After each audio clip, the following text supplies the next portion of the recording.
everyone. Welcome back. Episode 3 of Ahsoka was just released, and I know Edward and I were very worried about something similar happening to Secret Invasion, where it just drops down low and doesn't pick back up. But I will say I still enjoyed episode 3. I don't think it was as good as the previous two, but I think really it got down the things we still needed to get done without really dragging down the pace. And it still had some pretty cool action sequences. I thought it was just as good as the others. I maybe it's because I was expecting it to, like as Griff said, drop off like Secret Invasion or fucking everything else. But no, I really enjoyed it. It's got some great moments. One thing in particular, which I don't know if I can say, surprised the shit out of me. Hera's kid. Oh, yeah. I mean, yeah, I knew we were going to see him at some point. I don't know if they're going to continue with the lineage the name implies, but we'll see. That'll be interesting. That kid's got to be a fucking Jedi. Well, this maybe just be go into a separate video, but are you familiar? I'm assuming you're familiar with the original Star Wars character that bore the name Jason. Yeah, Yeah, that'll be interesting. I don't know if they're gonna go down that route, that but would be. it would be pretty interesting. But overall, I thought this episode was pretty good. We got a little bit of our training montage, some set up some things for Sabine to do in the future. I love that. So I do I. love seeing She's Ahsoka training Sabine. she was less of a That bitch in was, this episode. yeah, surprising. This is where she could have been a bitch. Yeah, but no, she was pretty good. I always like David Tennant as Hugh Yang. Sabine, that the actress is doing a stellar job. She is probably the number one so far. Saw more of the villains, got more of the lore. I'm really expecting to see Thrawn at the end of next episode. Dude, I'm so stoked. I just can't I can't complain. I can't there's nothing bad to talk about. I love the training sequence. There's so much A New Hope shit in here. The training sequence, the gunfighter thing. It just it This is Star Wars. This is what the stupid prequel trilogy should have, I mean, sequel trilogy should have been. This really feels like Star Wars. It feels like I'm watching the original trilogy. I love seeing Ahsoka Yeah. be kind to Sabine because it shows that she's matured. Yeah, she can't manipulate the Force. You know, she was told to her face, you're like the weakest Force wielder ever." That's harsh, and she's got to sit there and deal with that shit now. But Ahsoka's like, "Look, there's a way." I dug that. I love seeing the fucking space whales. Yeah, the Purgles. It's gonna be good. They're really setting it up. I really hope they don't keep like dropping these hints throughout all of episodes and finally give it to us at like the very end of episode 8. I'm really hoping we do see him next episode because they're really setting up Thrawn to come back sooner than episode 8, and I really hope so.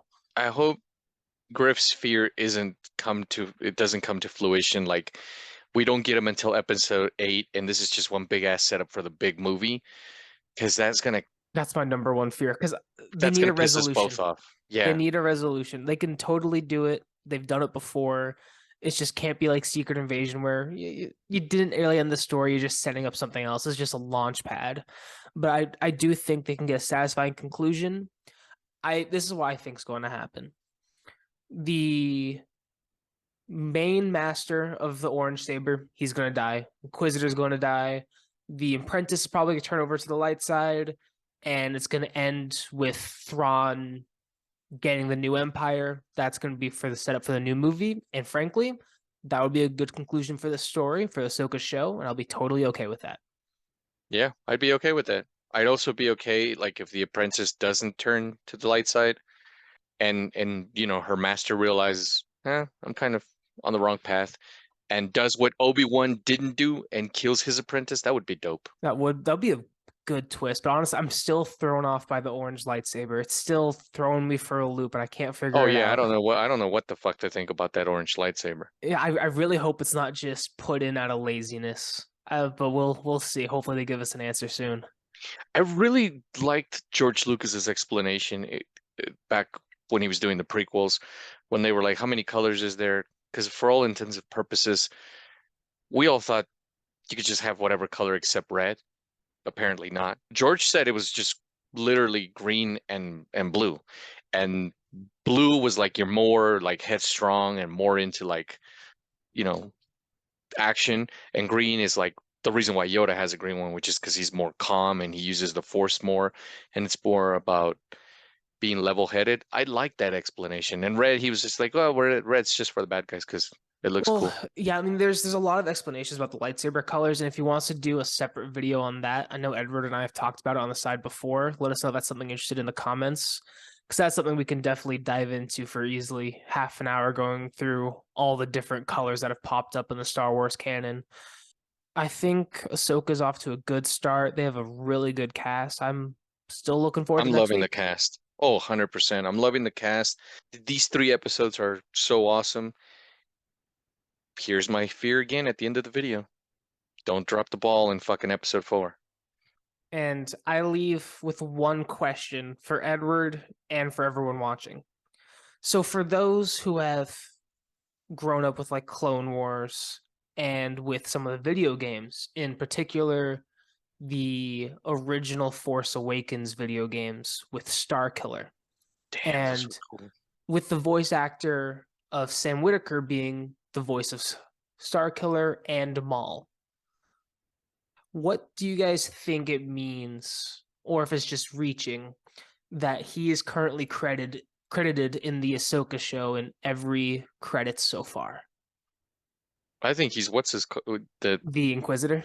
I think so. That's my lead too, but I don't think he's really anyone. I don't think he's anyone, but let us know in the comments who you think he is, or if it's just a bait and switch, or if you think he's Star Killer's back, or some sort of Maul flashback, or what do you think he's coming back as? Honestly, Maul would be dope, and the Inquisitor would be. I don't know, man.